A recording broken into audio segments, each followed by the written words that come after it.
Good morning, good afternoon, good night, everyone.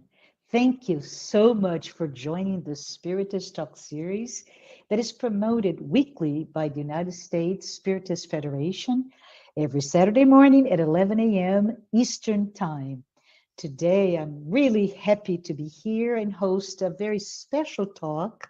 This is the what I call a special edition called Self-Assessment and Resolution. Yes, self-assessment and resolutions. As we approach the new year of 2023, we have a wonderful, wonderful panel with guests to be here. They will be here to discuss 6 different qualities or 6 different aspects of our personal spiritual growth. So I would like for you to be here to listen to all of them. And yes, there is an opportunity to have your questions or your comments answered or addressed during the presentation at the very end. So please use the chat window and put your thoughts, your ideas, your comments, etc. We will have about 20 minutes to address your comments. And I would like at this point to introduce the speakers panel. And we start with Alba Nidia Morales. Alba has a bachelor's degree in psychology and pedagogy and a master's degree in education. She has been working in education for more than 30 years, and currently she works as a school, community, and family specialist for a school district in Maryland. Ms. Morales is an active member of the Spiritist Society of Baltimore, or SSB, and she's been working with them since 2006. She is coordinating the Children and Youth Spiritist Education Program since 2008. Thank you, Alba, for being here.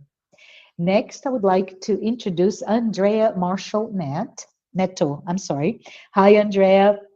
Andrea is the director at Conscious Living Spiritist Group. She is secretary of the board of the Spiritist Federation of Florida.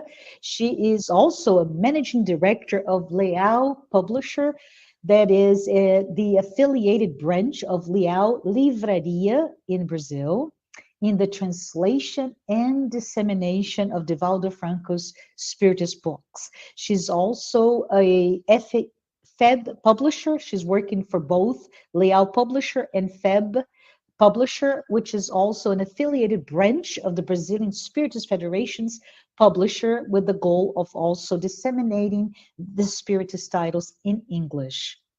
I would like to introduce Claudio Filho, who is dad of one. He is a technology enthusiast. He's been studying Spiritism since 2010 and is a member of the California Spiritist Association and NOSSOS Spiritist Society. Let's bring Ligia Carvalho, who is the secretary and the coordinator of the Spiritist Education Department and the bookstore for the Spiritist Center Divine Light in Newark, New Jersey, which she co-founded and currently coordinates with a group of friends. Ligia is an active participant in the USA Spiritist movement as a speaker. She's also a member of the United States Spiritist Federation, and she serves as their Family, Youth, and Children's Spiritist Education Director, FIXI. Professionally, Ligia is a licensed therapist with more than 15 years experience working with children and adolescents with behavioral and mental health problems, and she also works as a grief and bereavement therapist. Let's bring Peter. Peter Hayes is a worker at Spiritist Group Love and Light in Newark, New Jersey. He's also the current outreach director of the United States Spiritist Federation and an active participant in the Tri-State Spiritist Federation.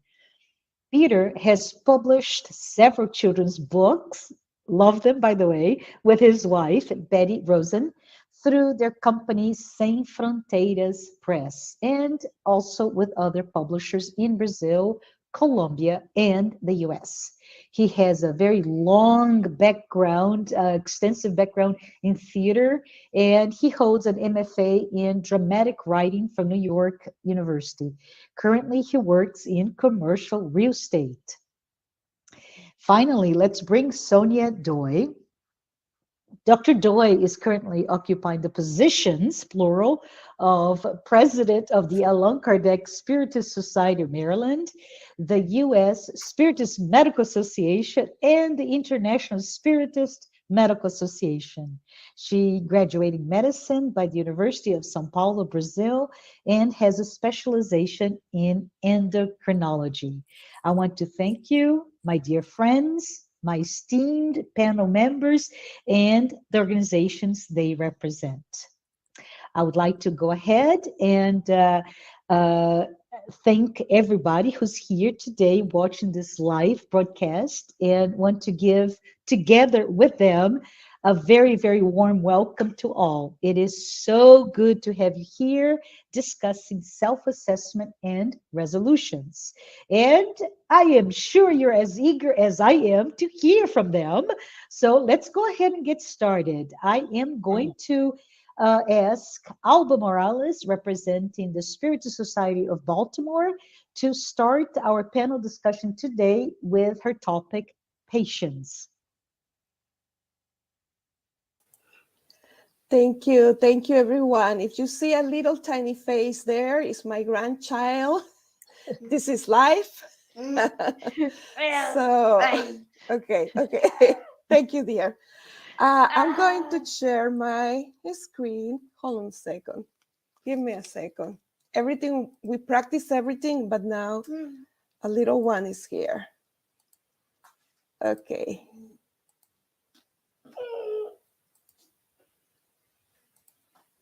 Okay.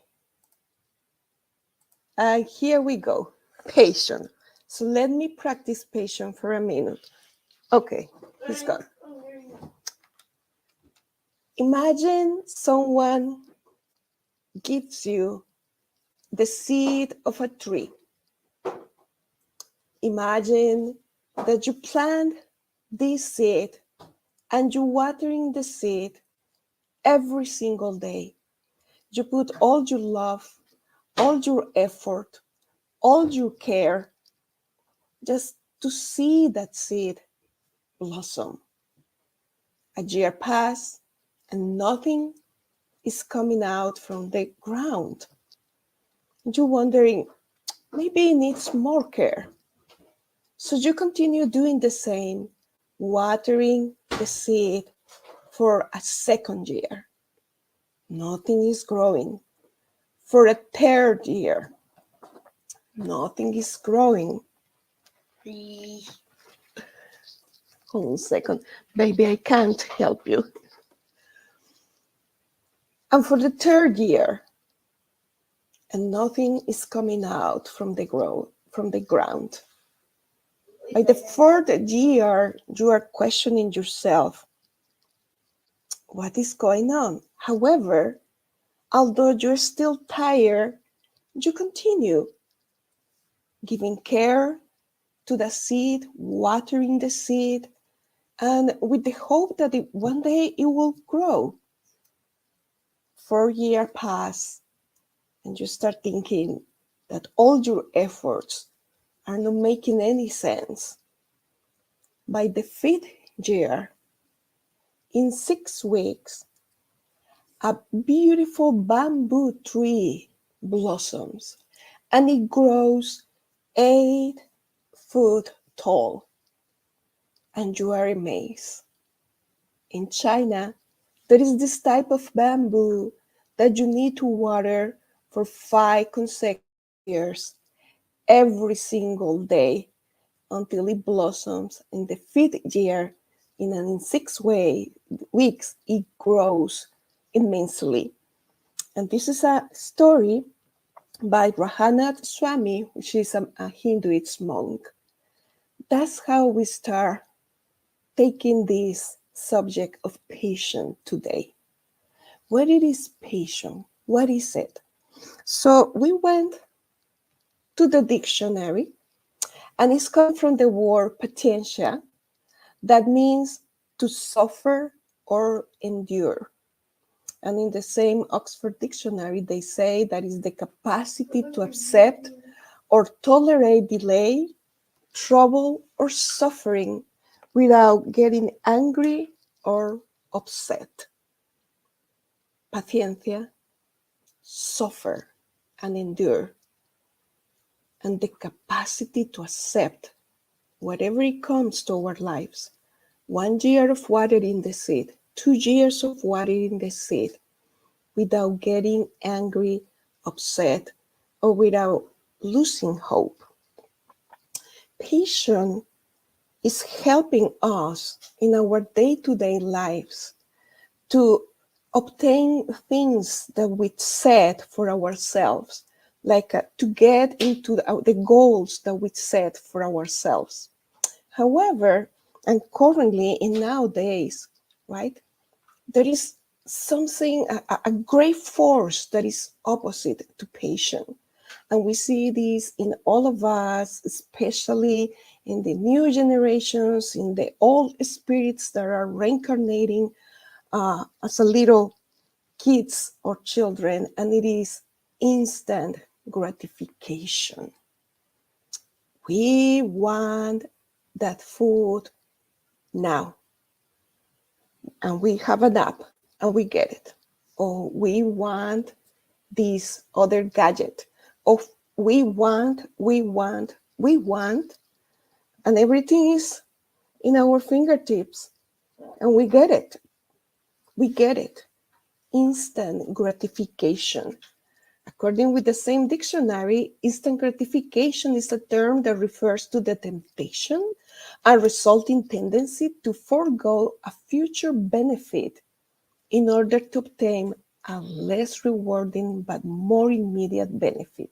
So basically, when we don't exercise patience, we are doing an interchange, and we are getting something of less value instead of waiting for the result or for something that is going to bring more fulfillment to our life. That's basically it. So why in the New Year's resolutions, when we start meditating about this, why patience is important in building these goals, as we mentioned before. The same monk, Radhanath Swami, said that we need to define our goals and values and then pursue them with enthusiasm and patience. So what is the invitation for today? Today we are inviting you, all of us, to certainly reflect about 2022. What did I accomplish? What I didn't know? Or what I still in my bucket list? Just reflecting about it and setting new goals. We need, obviously, in this planetary level, these pauses of reflection and pauses in the time. We need time and space for us to really grab the meaning of life. So now that the end of the year is approaching, let us reflect in those goals. And then we need 2 elements to pursue our goals. And they could be short-term or long-term. By either of them, we need patience. 1, 2, 4, 5 years of watering the seed, of watering the goal that we have with all our love, with all our desire, and with enthusiasm. So that's why patience is so important. Because when we persist, we make this silence pause here, we will get there. As the opposite, when we want the instant gratification, when we want the instant reward, when we want just to see things right here and right now and in this moment and at this point, we are getting something little and interchanging for a beautiful, greater benefit. What is the beautiful, greater benefit? It depends of our goals, but since we are talking through a spiritist channel, it has to be with the reward for the spirit. What do we want in our future? Do I want to return to planet Earth and repeat the same lessons? Do I want to return to planet Earth and to have a better world? And to grow from this person that I am now to grow in a better person in the future? We're talking here about goals that are also are going to be directed towards the transcendence spirit.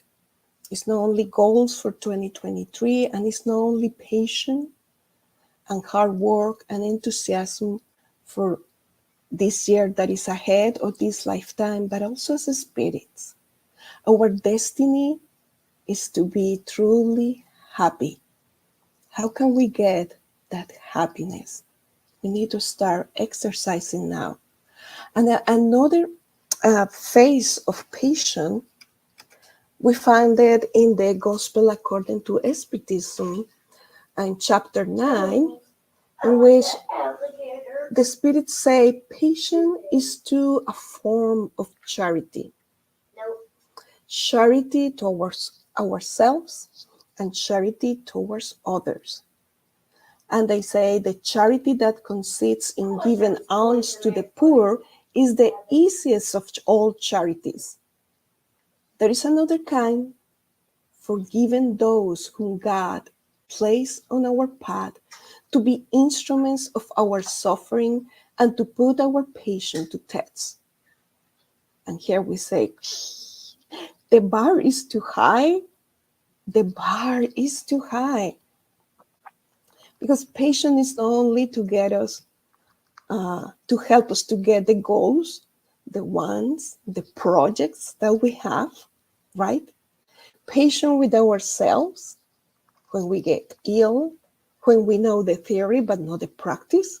It happens a lot for us spiritists that, I shouldn't be angry in this moment, but I shouldn't say this or that. I know better.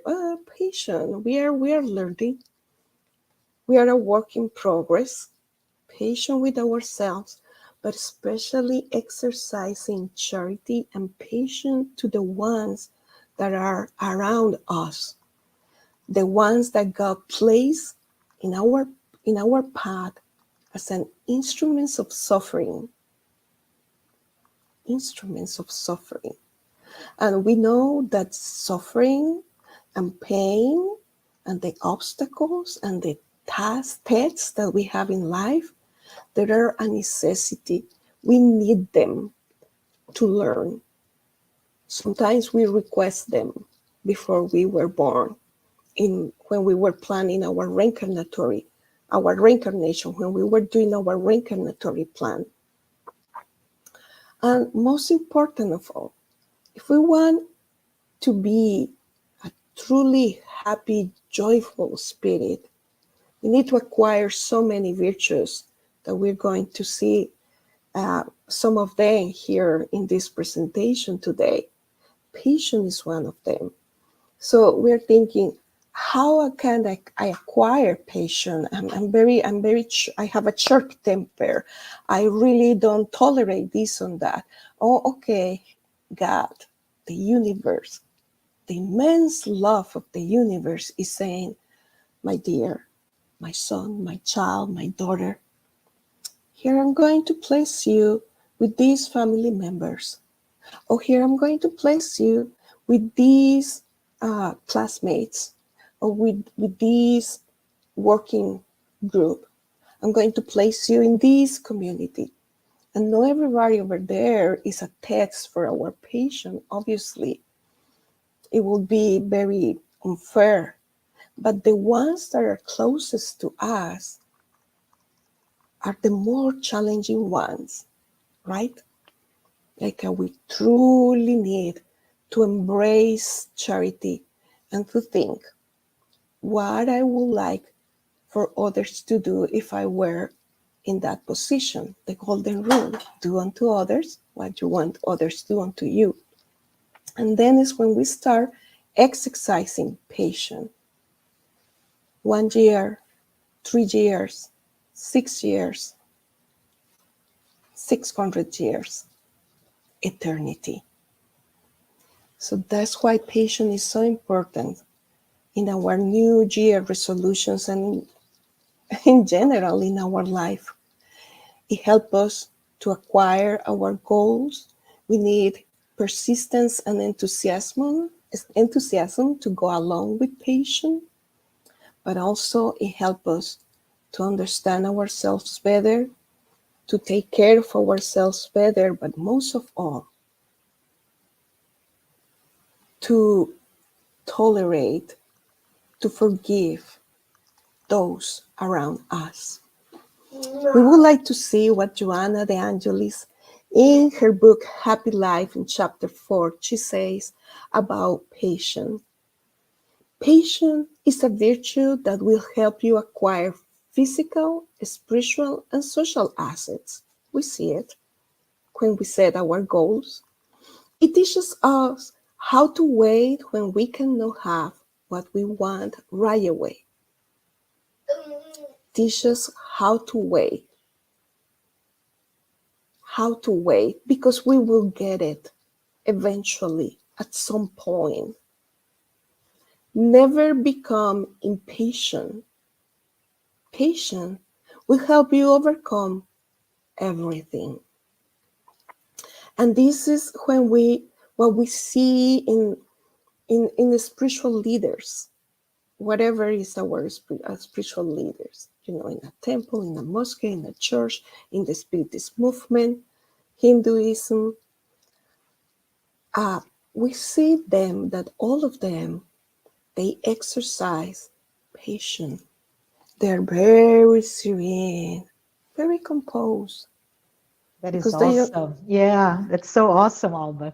Let's go ahead Thank and you. yeah, no, thank you. Thank you for being here and talking to us. I just love what you talked to us about it, and the fact that this is truly a reminder for all of us, right? How to be patient, with ourselves, how to be patient with all of those who are on our path, right? Alba said they're instruments of our suffering, but they're mostly instruments of our growth.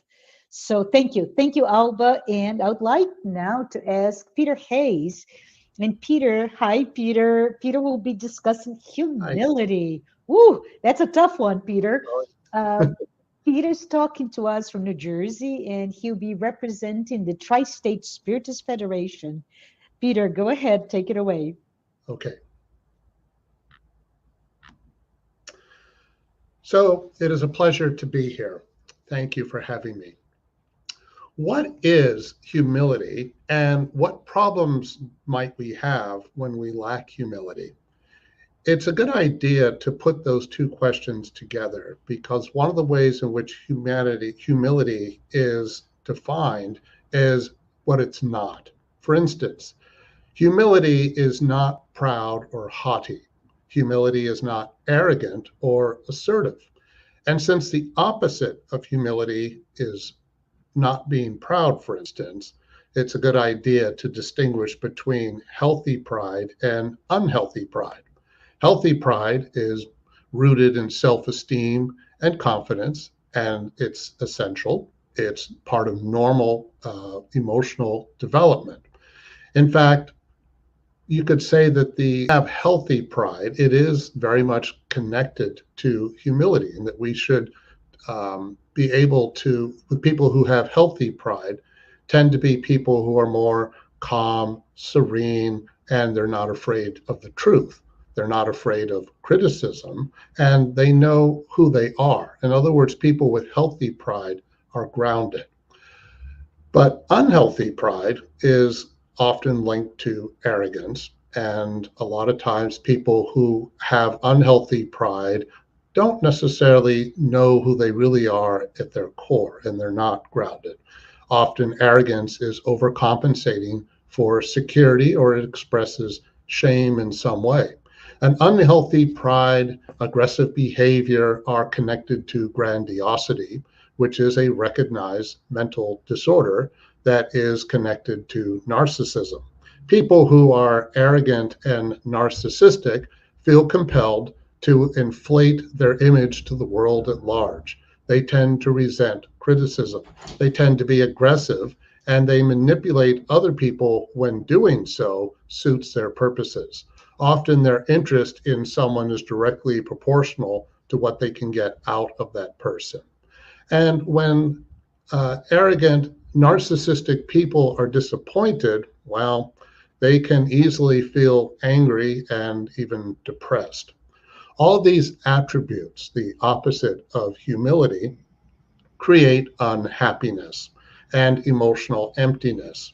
And naturally, another part of all this is selfishness. So what do we mean by selfishness? Well, selfishness can be something like this. I am the center of the universe. My needs are more important than everyone else's. This is a normal attitude for babies and small children. Being egocentric is a baby or a small child's rite of passage. It's a normal, healthy part of growing from infancy into early childhood. That is, until we begin to learn and understand that we have to learn how to share, and that we begin to understand that there are others who also have needs and not just us. This is one reason why play is important for small children, because they begin to understand this very important virtue. So we human beings grow out of this egocentric phase if we experience normal, healthy development. However, it is a sign of emotional immaturity when we do not, unless there's something that's really preventing normal, healthy development. And it seems that, and yet, despite that, it seems that many take delight in being proud, entitled, and selfish. But these behaviors create instability for humanity as a whole, and that is why humility really matters. Why does selfishness and entitlement persist? Well, there are lots of reasons why that can occur. But a lot of it has to do with the distortion in our perceptions about the root cause of our problems. There was a recent article in Psychology Today that points out that a lot of times we tend to blame, or people who suffer with this, will blame their problems on external factors like the government, corporations, other people, and so forth. But there are times that feeling can be justified. That's true. There may be times when those situations occur. But if we position ourselves primarily as victims, it can become a cop-out. If we cling to feeling that external feelings are always affecting us in some way, then it kind of implies that we are helpless. It implies that we do not have to take responsibility. But this attitude, understandable as it can be, is nevertheless a distortion.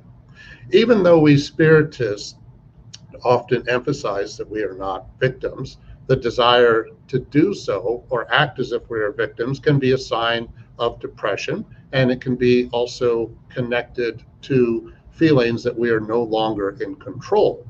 And yet, a desire to be in control all the time or control everyone and everything around us is also another sign of emotional immaturity. Most of us understand this need to be in control is not realistic and it's irrational, and yet sometimes we want to do this anyway. But why does humility matter, and what are some of Spiritism's perspectives on it? Well, Spiritism emphasizes that we human beings are social animals, and therefore we need one another in order to grow together as a community. Unhealthy pride and selfishness prevent this from happening. That is why, for instance, question 759 in the Spirit's book emphasizes that pride and vanity are two plagues of humanity. And question 785 points out that pride and selfishness are the greatest obstacles to progress. This is all part of part 3 of the Spirit's book, by the way, that talks about the divine laws that come from God. And it's interesting that this idea gets elaborated on in question 793, when it says a fully developed civilization is where we have the least amount of selfishness, greed, and pride. And another telling point that is made is question 806, which emphasizes that social and financial inequality is not a law of nature, that inequalities will vanish with the disappearance of pride and selfishness. And maybe this is why those points made maybe this is why in the beginning of the Spirit's book, in the introduction, it says, good spirits only provide assistance to those who serve God with humility and impartiality. So our intentions are essential in this. Now, Spiritism is rooted in the teachings of Jesus, and since that is the case, the Gospel according to Spiritism also has some comments about humility. But I'll mention first that in question 658 from the Spirit's book, God, when it talks about prayer, God will ignore the prayer of a vain, proud, or selfish person unless it is offered as an act of sincere repentance and humility. So in the Gospel according to Spiritism, it mentions blessed in chapter 7 is blessed are the poor in spirit. But to be poor in spirit does not mean that we're dumb or simple-minded in some way, but rather that to be poor in spirit means to be humble and that we free ourselves of unhealthy pride. And when we're able to do this, then the kingdom of God belongs to those who are humble. And this helps to free us up. And it's also connected to charity, that is, humility is. Without humility, charity is impossible.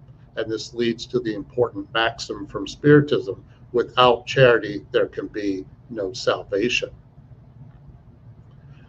Also, chapter 7 from the Gospel according to Spiritism emphasizes that pride is a terrible adversary to humility. So why is pride a terrible adversary to humility? Well, one reason would be that because humility is wrongly perceived as being weak, therefore humility is frequently under attack. In the brand new book from Joanna de Angelis in English, it's an old book, but it's called Sowing of Love. There's a nice chapter, chapter 50, on the subject of humility. And she emphasizes that modern life with its false notions conspires against its vitality, claiming it to be cowardice and weakness. But she points out this is not correct. She says that humility is the opposite of weakness and, quote, cannot be confused with shyness or fear. And there's some nice attributes that are emphasized in humility, but it's also important to say that since the law of progress says that pride and selfishness are big obstacles to spiritual progress, then humility, which is the opposite, is essential to humanity's progress. By eliminating selfishness and pride as much as we can, we're taking direct responsibility for ensuring peace and prosperity for all, not just a few. And that's what creates stability. And the great thing is that each of us can do this. There's really nothing realistic to stop us, even though it's something that we struggle with at times. And some attributes of humility, also from the Sowing of Love, is, I like this one. The more humility conceals itself, the more beautiful it gets. And here's a nice one. Humility helps without being smug about it, like a precious brook that does not know the benefit it spreads. So if we imagine ourselves being like a river of water, we're connected to the earth, we're flowing, we're providing nourishment, and yet we don't even notice that we're doing it. And I just want to wrap up by sharing with you a chapter from our Daily Bread, chapter 66, which I'm very fond of. It's called Goodwill, and it opens with a quote from Paul's letter to the Ephesians, chapter 5, verse 15. He says, "See to it that you live prudently." Well, what does that mean? Emmanuel emphasizes that goodwill finds work to be done. Work leads to renewal. Renewal finds the good. The good expresses the spirit of service. The spirit of service brings understanding. Understanding brings humility. Humility wins love. Love leads to self-denial. Self-denial reaches the light. The light promotes self-betterment. Self-betterment sanctifies the individual. The sanctified individual converts the world to God. Proceeding prudently through simple goodwill, the individual reaches the divine kingdom of the light. So if we think about a resolution for the next year, maybe we could ask ourselves the following question. Can I find ways to help without calling attention to myself? If we can do that, then we're truly, it's one way certainly to practice humility. Thank you. Absolutely. Thank you. Thank you, Peter. This is awesome, isn't it? I love that you shared quotes from A Sowing of Love by Joanna de Angelis, Our Daily Bread by Emmanuel, in addition to your talk with the Spirit's book and the Gospel According to Spiritism by Allan Kardec. So, everyone, we have lots and lots to ponder on the subject of humility. But shall I continue with now Claudio Filio, who will be discussing altruism. Thank you so much, Claudio, for being here and for representing the California Spiritist Association. Yeah, thank you very much, Marcia. So altruism is the perfect continuation from what we learned so far on patience and also humility. A lot of people define altruism as the opposite of egoism. It's definitely something to consider, right? But it's so much more than that. It's really compassion. It's being selfless. It's the desire to help other people without getting anything back. And we live in a time that, although Spiritism tells us that we're moving toward a better world with more evolved people, it's hard sometimes to believe on that. We are exposed to so many news on negativity or tragedies that are occurring elsewhere in the world. We have a war going on right now. So sometimes it's really all this negativity impacts us, and it makes us question if that's really happening. And I want to tell you guys a story that happened in my very little town here. I'm in the Bay Area, in a place called Pleasanton.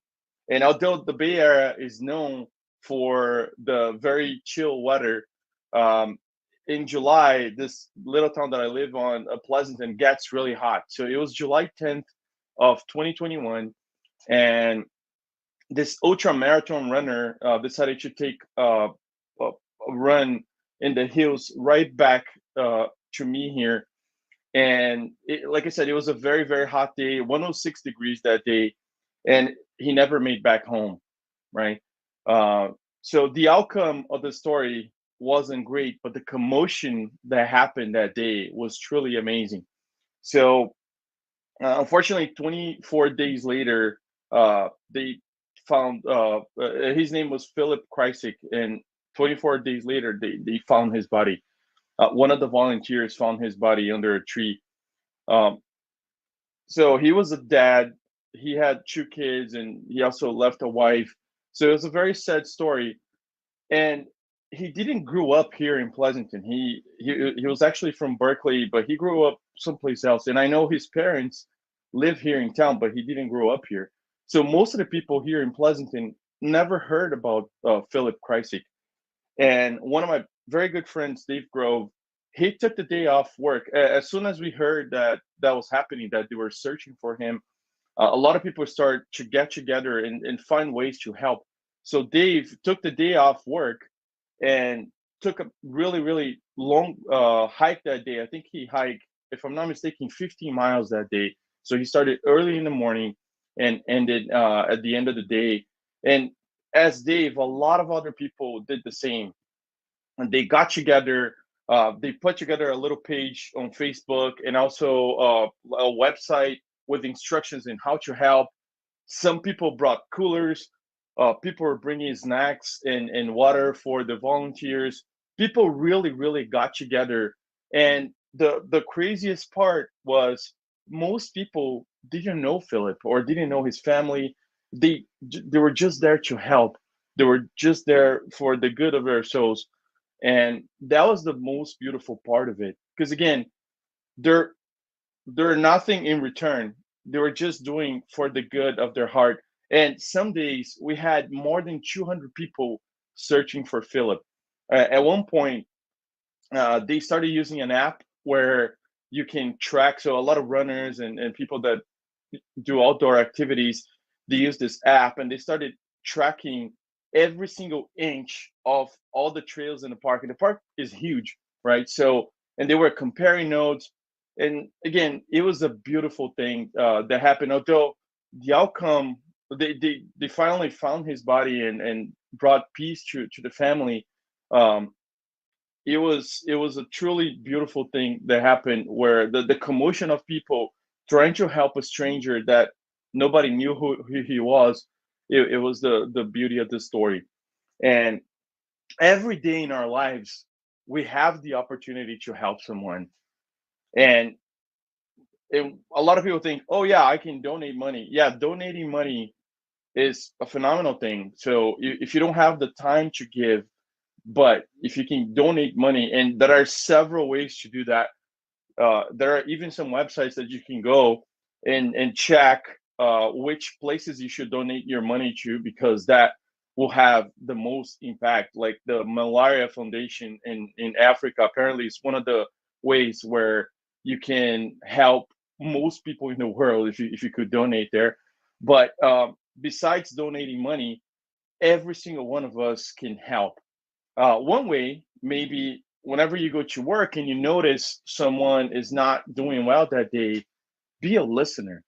Just sit there and ask, hey, how are you doing today? And truly listen. Most people, they don't need to hear an advice. They just need someone to be listened to. So be there for your coworkers, for your family, your friends, or even a stranger. If you go to a cafe or something, just be there for them. Uh, the other way that every one of us can help others is enabling other people to get a job. So we're living in a potential new financial crisis in the world, and we start hearing a lot about layoffs. I'm here in the Bay Area. I'm hearing all kinds of like news on layoffs and everything. Try to help someone to get a job. Sit with them, look at their resume, look at their LinkedIn page, pass the word around to your friends that maybe this person is looking for a job. That's a phenomenal way to help someone. Help kids with education. Donate your time to schools that are here in the Bay Area. We I used to help some people from Google where we would go to schools and teach kids how to write code, right? So every single one of us can help the school around your house, or maybe the school that your kids go to, by providing lunch, or by there's so many things that you can do there. Um, at work again, I had a boss that once told me that if you don't teach what you know to others, you never have the chance to grow. So teach others what you do, or if you find a way to do something better, pass that information along. That's being altruistic. And not only it's going to help you to grow, but you're also helping another human being to grow. Um, and helping your spirit center, there's always so many different activities there to be done. So don't be afraid to pull out those leaves and ask what can I help. And on the spirit center, there's so many different things that can be done, right? So it can either be just someone that goes out the door and greets the people, or picking up the trash, or help with being a speaker, or a volunteer in some of the activities that you have in there. And the last one I want to say here: be generous. we live in a society that is very greedy today. So be generous to the people that you're close to. Pay well. If you have a company or if you hire anyone, even if it's your gardener or whatever, pay them well. Because if we spread our wealth, we're also helping the world to be a better place. Every one of us have a lot to offer, so we need to be the light to the other people's darknesses. And that's it. Thank you so much. That's awesome. Thank you. Thank you, Claudio. Thank you for your perspective on altruism, right? And how to show selflessness, charity, generosity. I love that. Let's spread the wealth. Let's spread, and doing that by being the light. Thank you so very much. So now I would like to welcome Ligia Carvalho. And Ligia is representing the United States Spiritist Federation, and she will be talking about resilience. Ligia, please take it away. Good morning, everyone. Thank you so much for this opportunity. I'm being benefited here by hearing these wonderful insights. And I think the linkage that we can put with my topic being resilience is what we've noticed is by talking through patience and humility and altruism, you focus a lot of our connectedness with the outside world and how to interact. But resilience is sort of looking more into yourself. So what is resilience? So the definition for resilience is the capacity to withstand or to recover quickly from difficulties, toughness. So we're talking about the ability to overcome. And I think it's needless to emphasize how tough times have been in the past, especially the last 2 to 3 years. We have experienced a change in the way that society interacts with each other. We have experienced a lot of fear. We have experienced many dangers and division, and it's been quite difficult. And part of what we have seen is also a change in mental health. So resilience is going to be the focus on how can I deal with these challenges? How can I face difficulties, whether they be socially motivated, individually motivated, or within the family. So there's a very cute, interesting story that talks about a donkey in the dry well. So this farmer, he had this old donkey, and he fell in this dried well. And one day the farmer is there, he's on his land, and he's hearing this donkey crying out, and he's thinking, oh my God, what am I going to do? Now I have this donkey in this old deep well. Eventually, with much sadness, the farmer decided, you know what? The donkey is very old and the well needs to be covered up. I'm just going to go forward and I'm just going to do what I need to do. So he called his neighbors, his friends, the other farmers, and said, hey, can you please help me? I need to basically cover this well. And they started to throw the dirt. At first, the donkey got quiet. I guess, we don't know, maybe the donkey was hoping that he was being saved. But as they kept throwing the dirt onto the donkey started to cry this horrible cry. And it was just saddening. And we realized the donkey knew what was going on. They were going to bury that donkey. But soon after, things got quiet. And once again, the farmer said, what is going on? And when they looked inside, they noticed that every time they threw dirt on top of the donkey, he would shake it off. And they would throw the dirt and he would shake it off. And they would throw the dirt and he would shake it off. Eventually, to everybody's surprise, they saw the donkey climbing out of the hole and going on his way. So what happened? The donkey eventually realized, if I let the dirt fall off of me, I'll step above it and I'll just raise myself one step at a time. So what is this message? What is this, cute story bringing to us? The concept that life is going to present us with many challenges. Those are the dirt that gets thrown on us. And they feel heavy. They feel difficult. It is uncomfortable. It's scary. I mean, the donkey was crying out with fear, realizing all this thing that was going to come, all these people just basically trying to bury him alive. But eventually, he found a way. He realized if he makes the dirt into a stepping stone to rise him above, he's going to be able to overcome and get out of the hole. So he used challenges and difficulties essentially to make himself better. And that's technically the power that we humans have in order to face challenges. You know, life is going to present situations, but it all depends how we interpret them. You can look at a situation and think it's the worst thing in the world and then choose to be helpless, or you can say it's a challenge that I can overcome. And this ability to make this difference of perspective and reflection and choice is one that is an individual's choice. So it's a very interesting research in psychology that links and talks about this choice that we make. And this theory is called learned helplessness theory. It's a theory that addresses and studies our perspective on feeling helpless. So in summary, this theory really is focused on how clinical depression and other mental illness present itself. And it's linked to our sense of powerlessness. And the more powerless we feel, the less we are motivated to try to change things. And how was this theory come about? Obviously, with science, most of research are done with animals. So what they did was they created 3 groups of dogs. The first dog was in a harness for an amount of period of time, and then the dog was let go. The other 2 sets of dogs, they were also in harnesses, but group 2 would receive a shock, and he saw they had a lever, and every time he pressed on the lever, the shock would stop.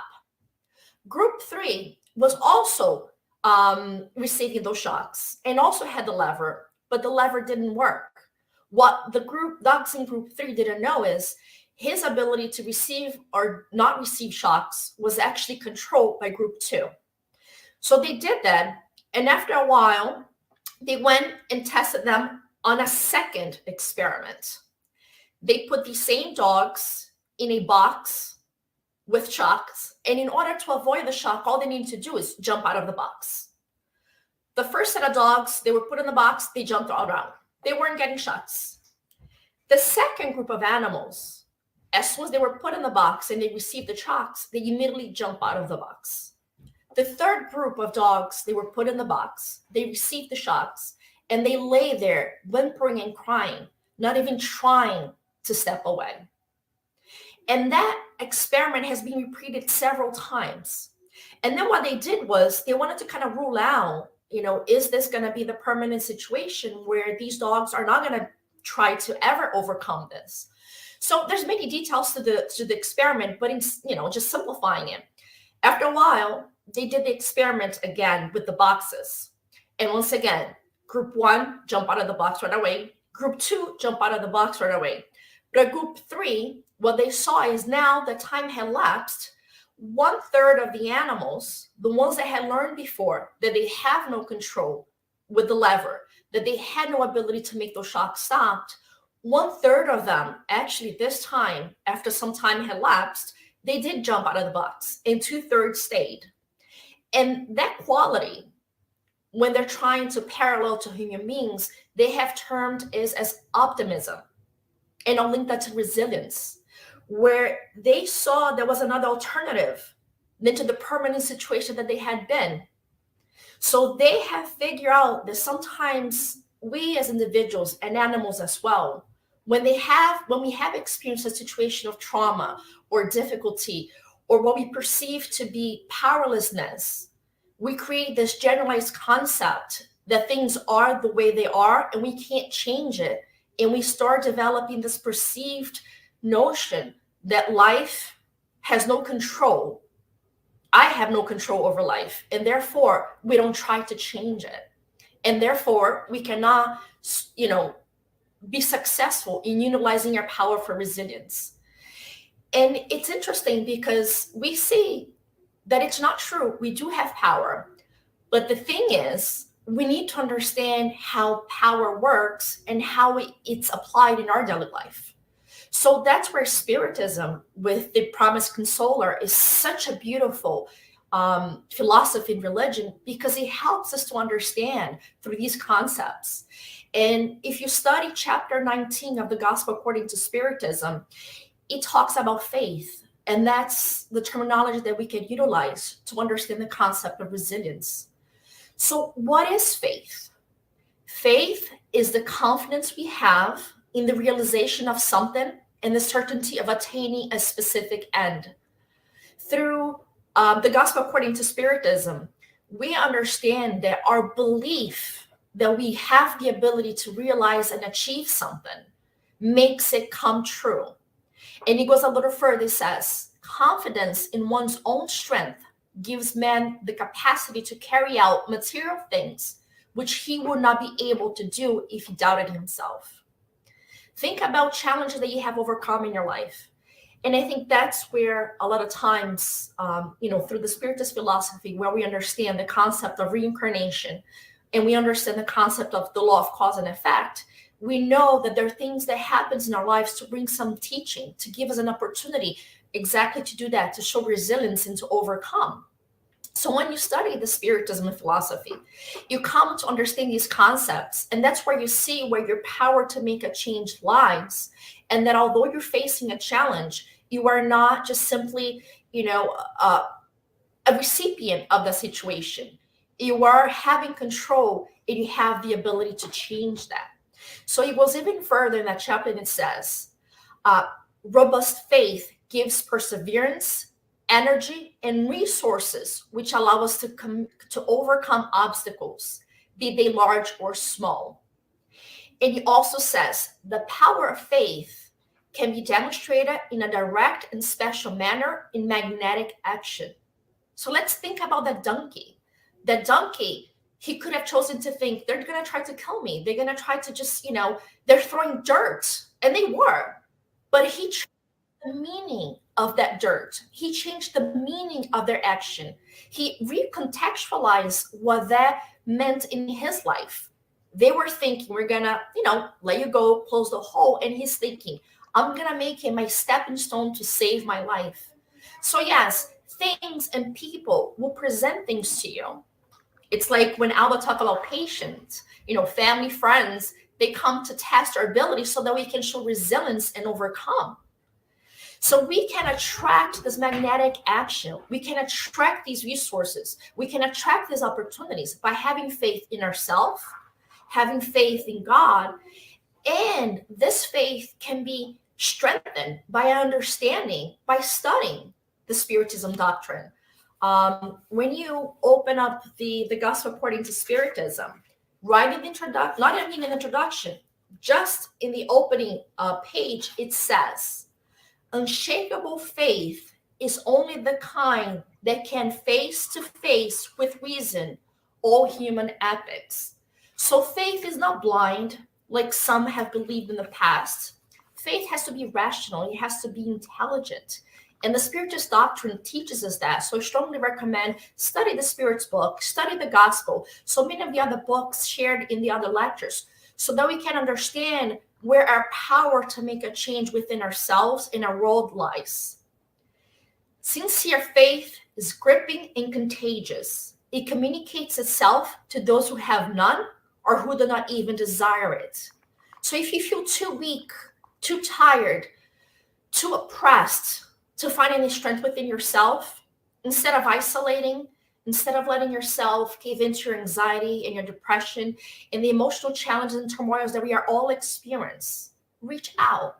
Whether it's listening to lectures like this, whether it is, like Claudia said, being altruistic, doing some volunteer work, or going to a Spiritist center, or helping your neighbor, reach out, because by watching the faith of others, you will fortify your faith.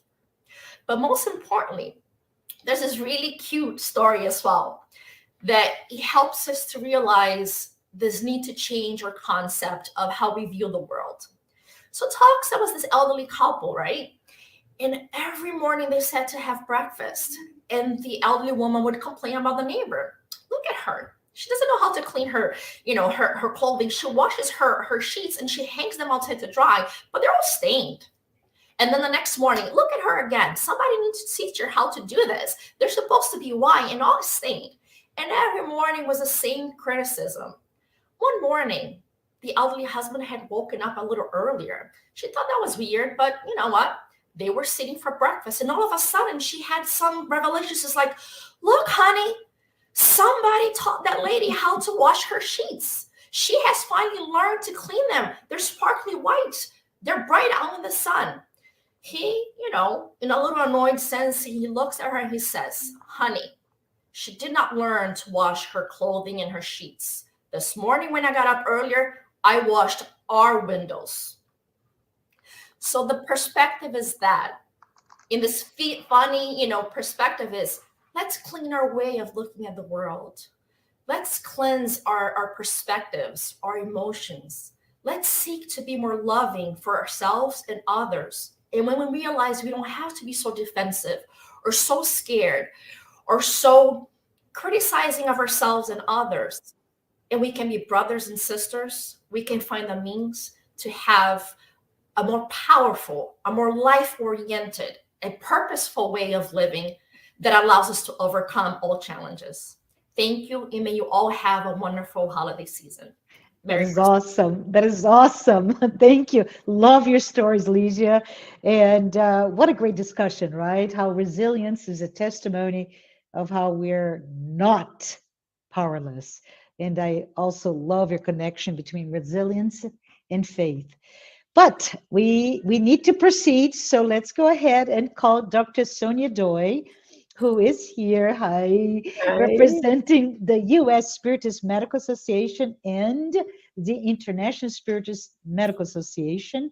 And Dr. Doi will discuss compassion. Can't wait. Thank you.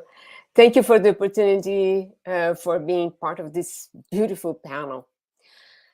Compassion means suffering with, and it starts with empathy, which is the understanding, feeling someone else's pain or suffering.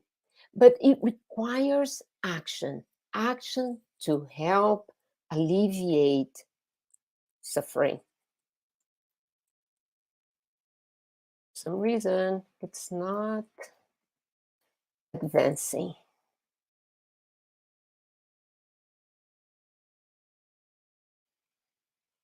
Okay.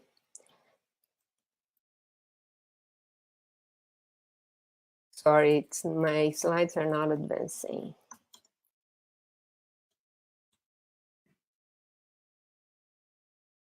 I'm so sorry.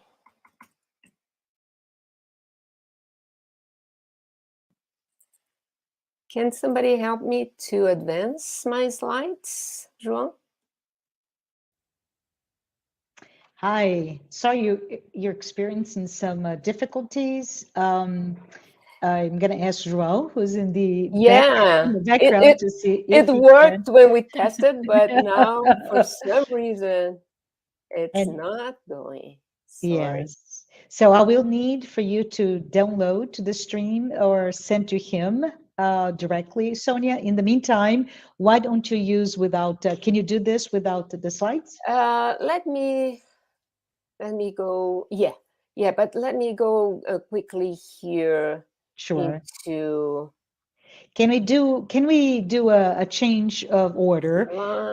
Can we get Andrea to speak, and then we'll get back to you so you can download your slides? Would that work? So Andrea is here. So let's do this unscripted. Andrea Marshall Neto, who's here speaking from Florida. No, everyone, she's in Rio de Janeiro, Brazil. So while everybody is so cold, she's there battling the warmth and the sun. It's okay, we forgive you.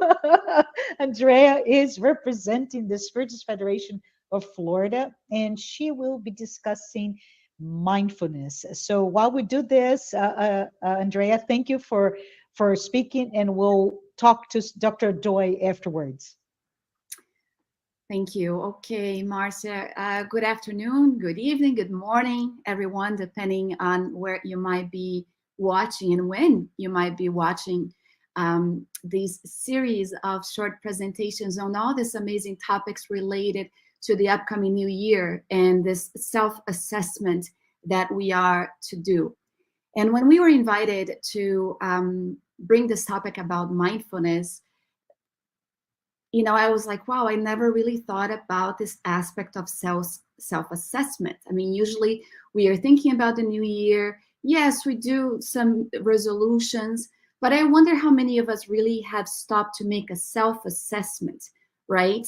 Like St. Augustine does or did on a daily basis, and left us with this beautiful recipe on how we can have a self-assessment on a daily basis. And so we started to think a lot about this, and we ran across this image right here, in which I wanted to throw at you guys, just to kind of look at it for a second and consider whether we are living our life truly mindfully, or if we are living our life mindfully. And I know it's kind of tricky with the words that we are having here, but it has everything to do with what I believe the United States Spiritist Federation wished for us to do. And also to consider on whether we are living our lives hanging on to the past, cluttering our mind with the why did it have to happen? What if I had done this? I should have spoken a different way. I should have taken that job. What if I had chosen to marry this person, or what have you? Or if we're living too much in the future. I won't be able to cope. I won't be able to do this. I will never be able to create this, or to have that job, or to have that relationship.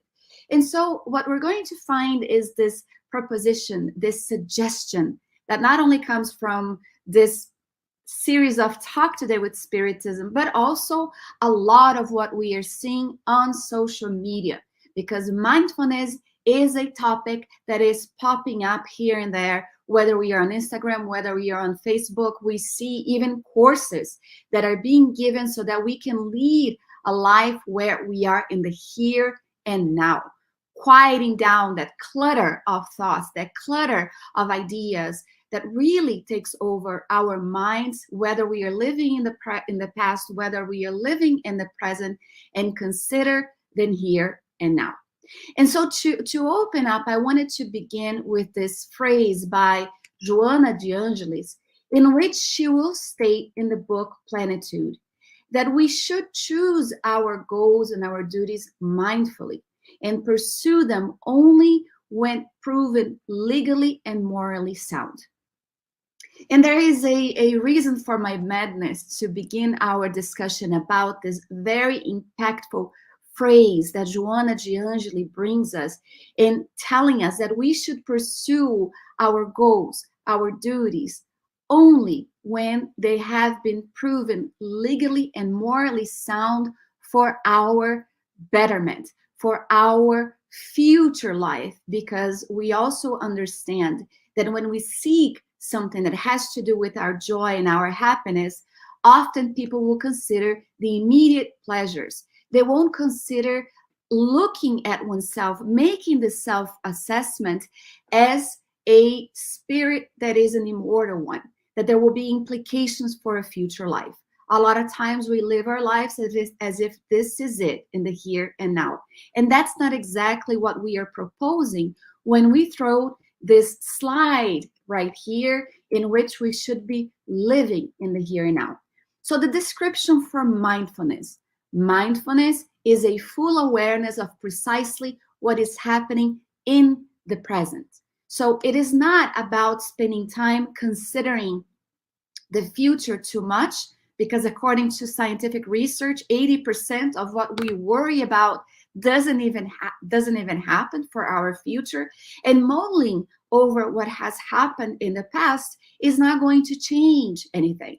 So when we look at this idea of living mindfully, we are going to find that living mindfully with mindfulness involves quietening down that chatter and focusing on what needs to be done right now.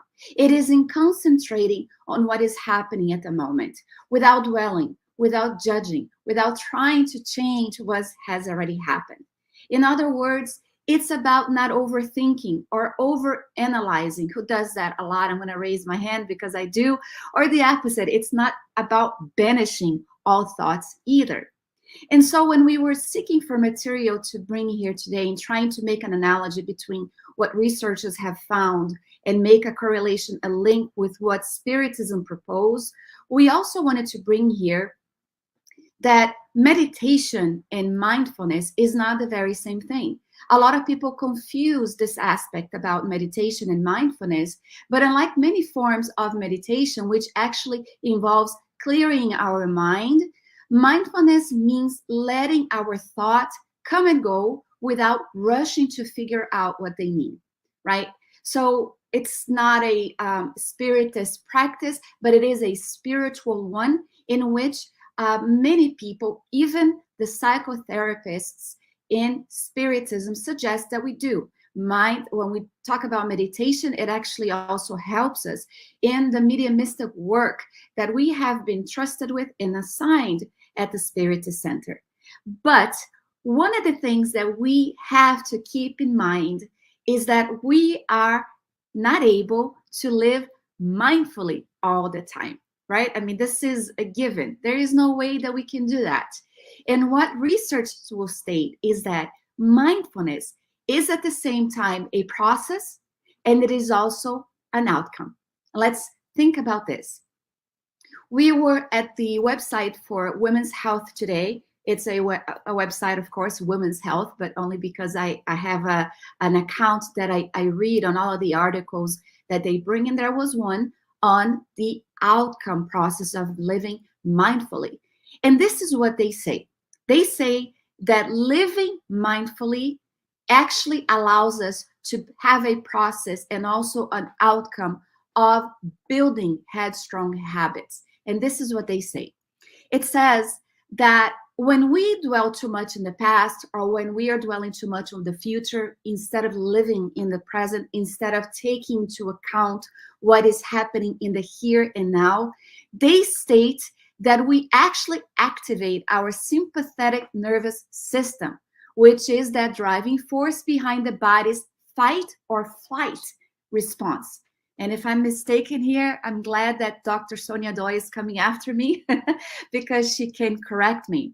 And so they're going to say that when we kick into that continuous type of process in which we are in high gear, we are actually bombarding our body and our mind needlessly. We know that we are more than just a physical body.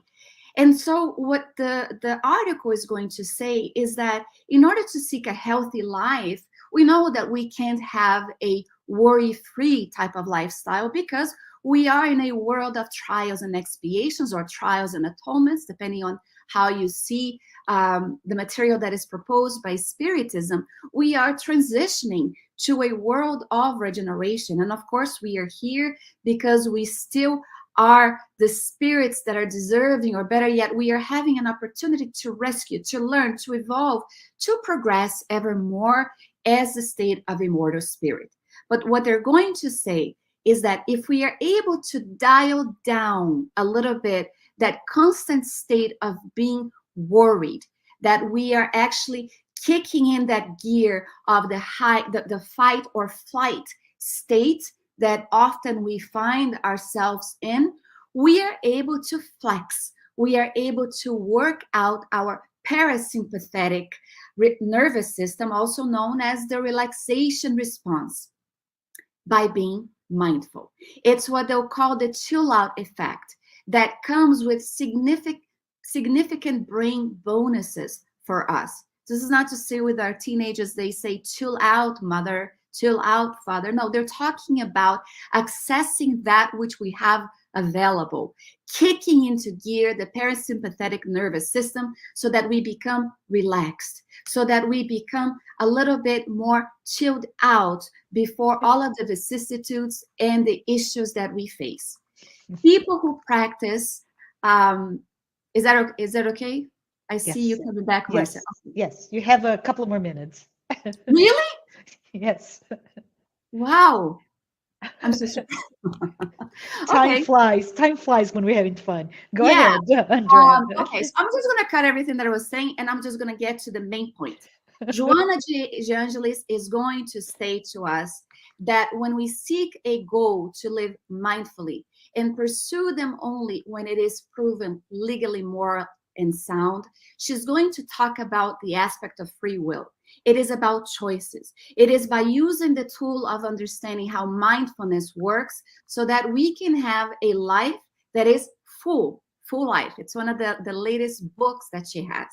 But we are not left to chance. We are given the manual in the Gospel according to Spiritism under chapter 17, which is called Be Perfect, in which the Spirit Lazar is going to allow us to understand the aspect of living a life seeking a goal or seeking our duties, where we are applying our moral obligation first towards ourselves and then immediately thereafter. So this is really important for us to understand, because we can only have this ability to seek that which is legally and morally sound when we practice mindfulness. And one of the ways that we can get there is also contained in the beautiful book, The Gospel According to Spiritism, when we are given the understanding of what entails a person who is fully aligned on living mindfully. And that one is the one also contained on chapter 17, the moral person. The moral person are those who practice the law of justice, love, and charity in the greatest purity. Well, how can I do that? I'm not yet perfect. Well, they're not saying that it's something that it's already done. It's in making an effort. We are aware. We are mindful of our present existence, of what our duties are, our responsibilities are. If we question our conscience, they say, about our actions, we ask if we have violated any laws, if we have broken any laws, if we have caused any pain. And then St. Augustine on question 919 of the Spirit's book is also going to give us this idea on the most effective means and ways of improving ourselves in this life, and for resisting the draw or the caution of evil. And I'm not sure if I have a slide here, but I'm going to put that in there so that Marcia, and I'm finalizing, I don't want to break the time here, they're going to give us the recipe. A sage in antiquity has told you, know thyself. We comprehend also the wisdom of the maxim, but the difficulty is precisely in knowing ourselves. By what means can we do that? Well, do what I used to do when I was living on the earth. At the end of each day, I examined my conscience. I reviewed what I had done and asked myself whether or not I had failed to fulfill some duty, and whether or not anyone might have had reason to complain about me. It was then that I was able to arrive at knowing myself and seeing what was there in me that needed to be reformed. That, in essence, in the summary, is living mindfully. That's awesome. Thank you. Thank you, Andrea. And thank you for pivoting into speaking now and talking about mindfulness and chilling out. For all of you teenager out there, not me, you heard Andrea speaking, but she also gave us great examples of resources, right? Andrea, Joanna DeAngelis, the Spirit's book, Gospel According to Spiritism, among others. But let's go ahead and get started. Back to listening from Dr. Sonia Doi.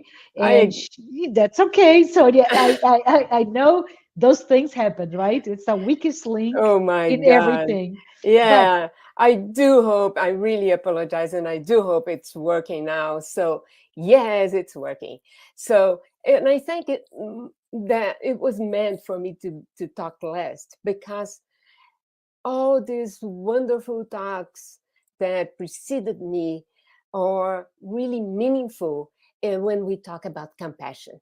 So in the Gospel According to Spiritism, chapter 13, the Spirit Michel explains beautifully what compassion is. It's a long message, and I really highly recommend reading it all, but I have summarized it in 3 bullets. Compassion is the first of all virtues, he says, the sister of charity.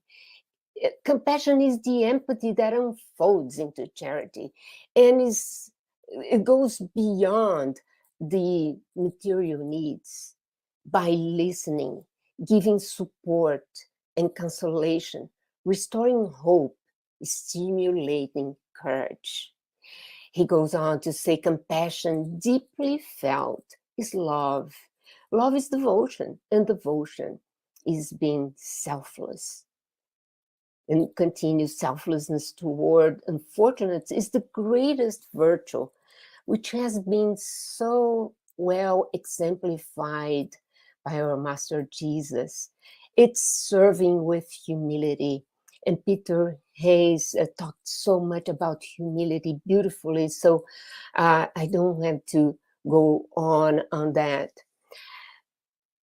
And finally, the message says compassion is the virtue that brings you closer to the angels, that leads you to God.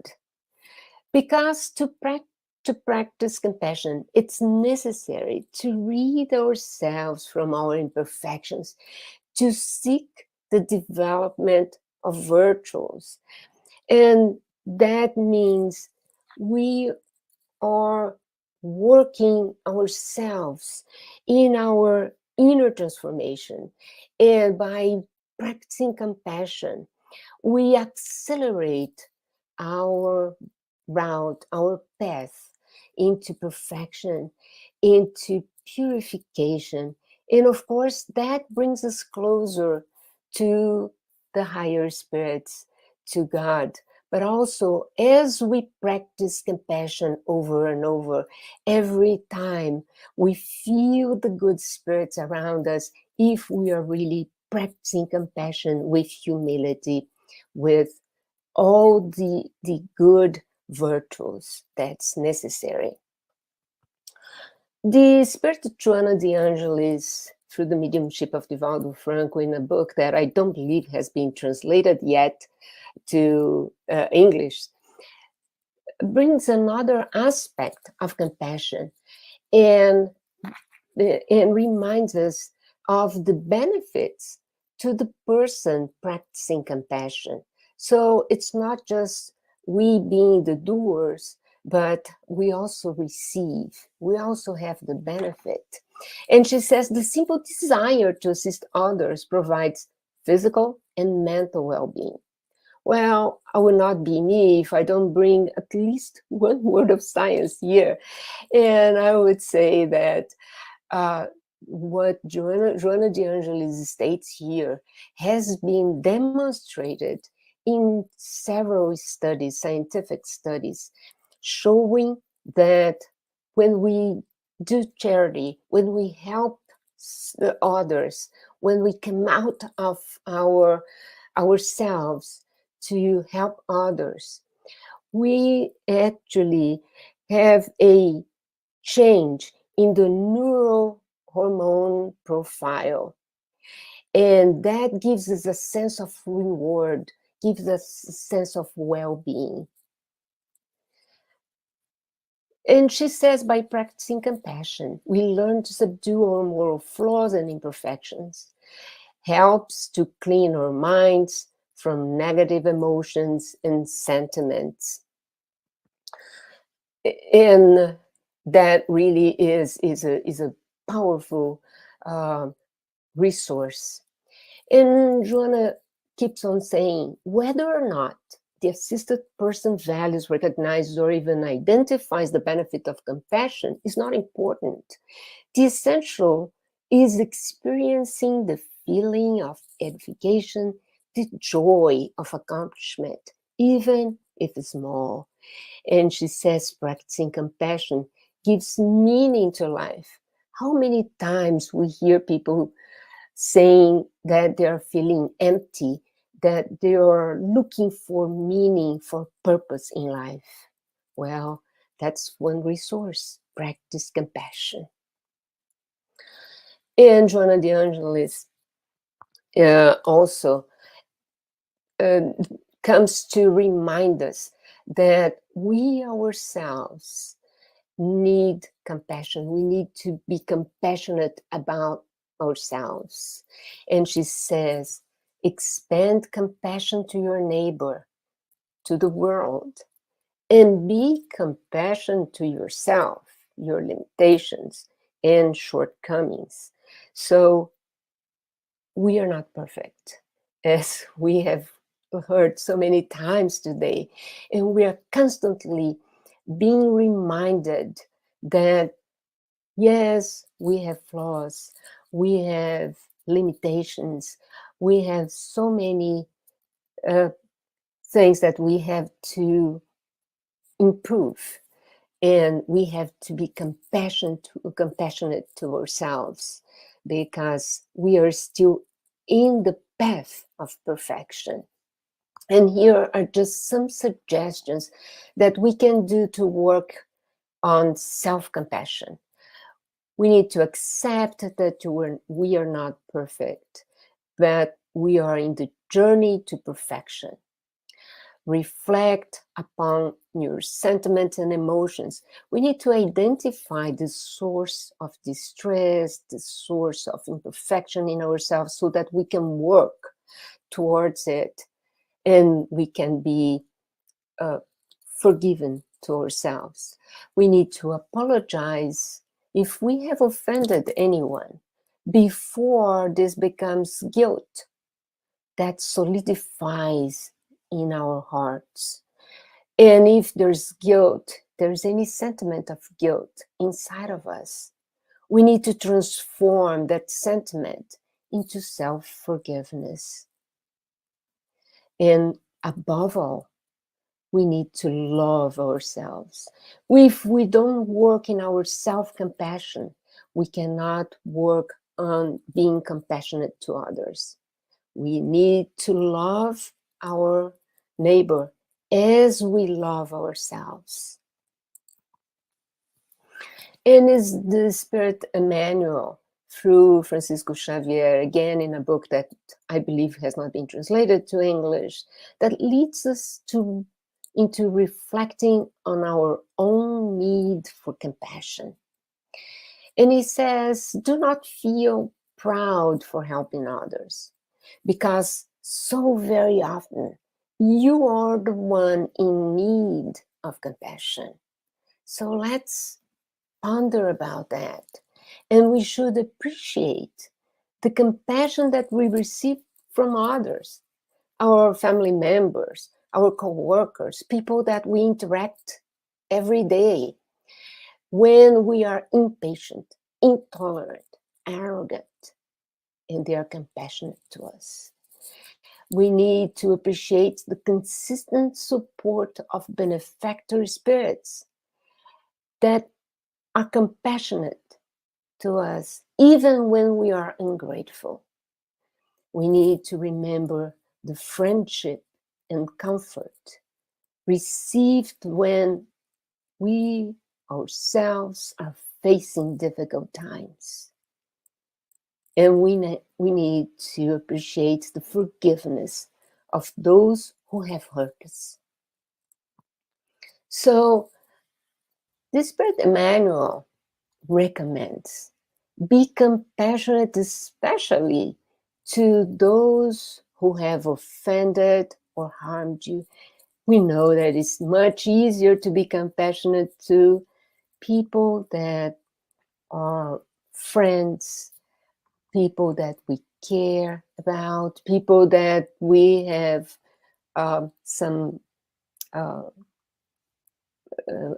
we have love, that we love, and we have affection. But it's much more difficult to exercise compassion to the ones who have offended or harmed us. But this is the most valuable, the most meaningful kind of compassion.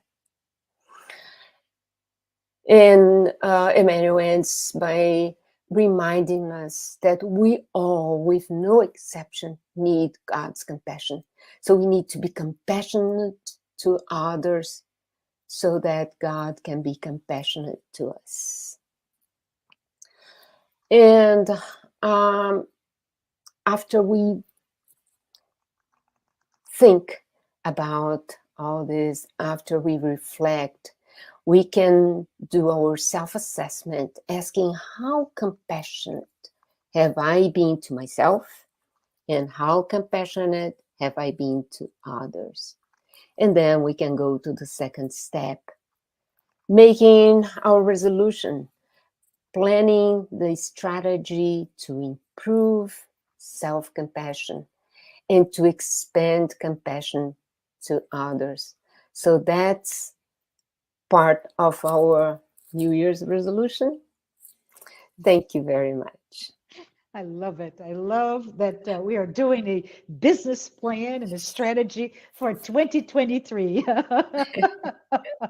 Thank you. Thank you, Dr. Doi, for your discussion on empathy and how we're the ones, right, who need forgiveness. We need to love ourselves the most. But anyways, we have some time to have some questions, and I would like for our team in the background to just pop the questions and we go. So Alba, you're first. For everyone who may not have listened to Alba, or it's been several speakers ago, Alba was speaking about patience, and the question is, patience is all about building strength to have a long-term view of our reincarnations. Can you talk a bit about how to best build this important skills, Alba? Sure, Marcia. Thank you. Thank you for the question. It made me think a lot. And by listening to the different presentations and the different virtues, definitely we need all of them to build a patient. One of them is mindfulness, right? We were talking about mindfulness. Andrea was talking about mindfulness.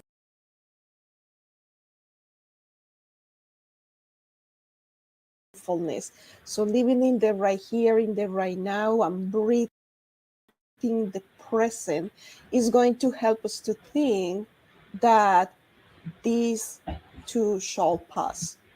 So being in the present is going to help us to build a patient. Also, meditation, any form of meditation is going to help us to be in touch with ourselves and with God, and it is giving us some strength for those moments in which we need to exercise patience. Breathing, just a simple exercise of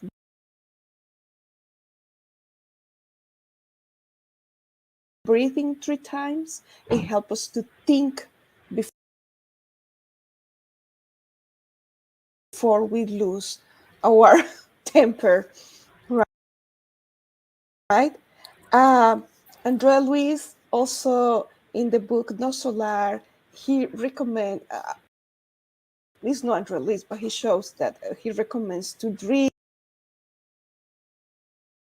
this water of silence. So every time we are about to lose our temper, or like we are in the edge, we can drink the water, or we can pretend we drink the water and keep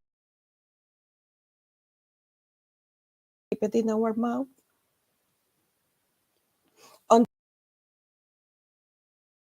until we have something good to say, or better, don't say anything. And actually volunteering, serving, right? That Claudio was mentioning before. So when we volunteer, we serve others, and we are putting ourselves in the shoes of others, is helping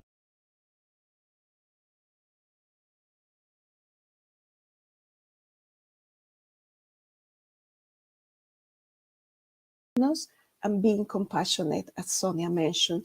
So there are different activities that we need to do, but most important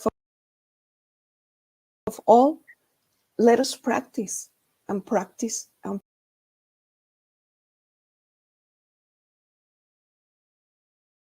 practice, so we can one day become fully patient and fully perfect.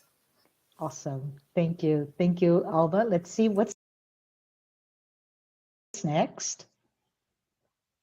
We have a question for Peter. Hi, Peter.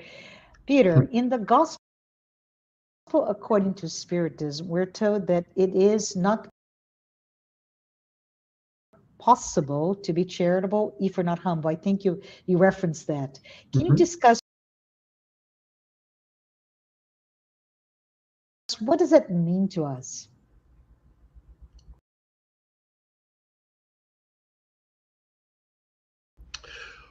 Thank you. I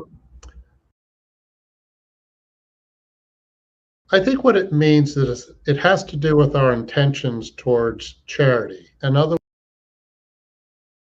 words, if we're trying to be charitable, do we have an agenda?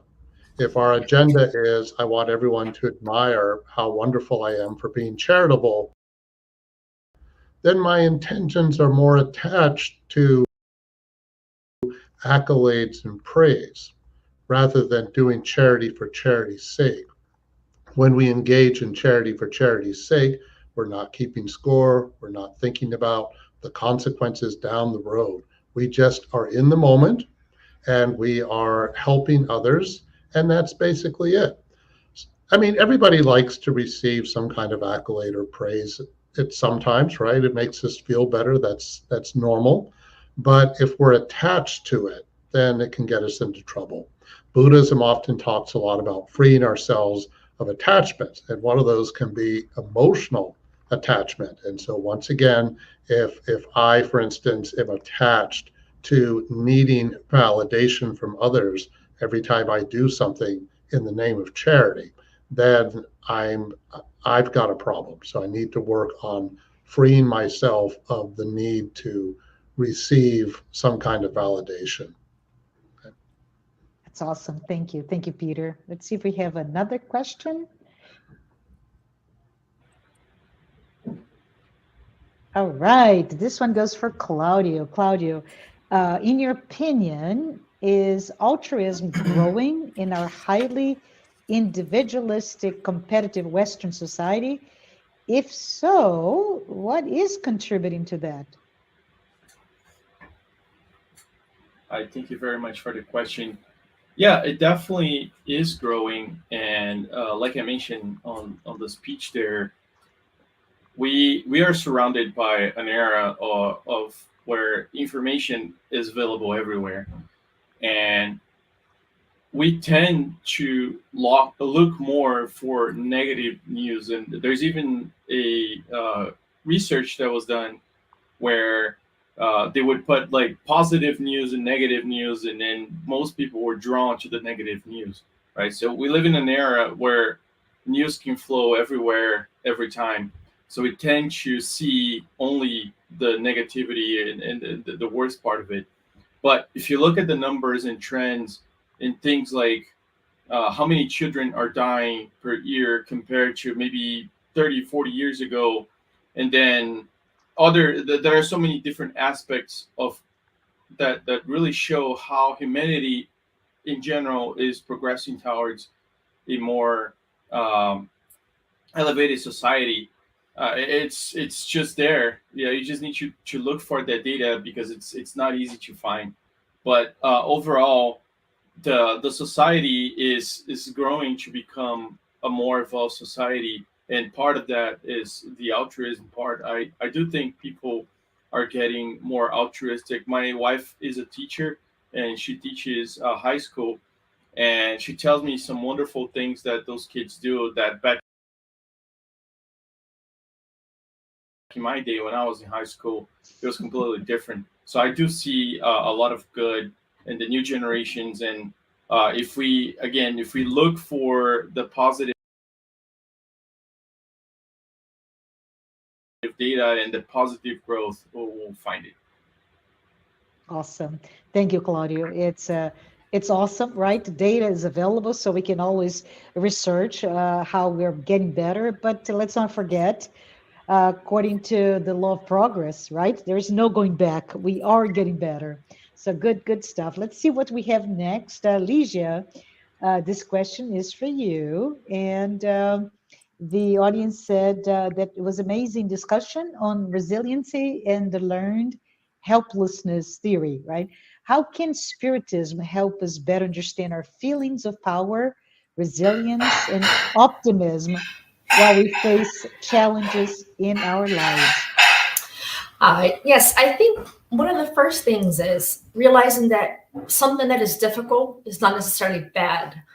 I think that especially in our culture, we have become so accustomed to the comforts of modern world and access to technology and science that sometimes we correlate challenges with being something negative. So first, having that change in perception, and that's the optimism part, knowing that sometimes we have to work for certain things, that things are not just easy and easygoing.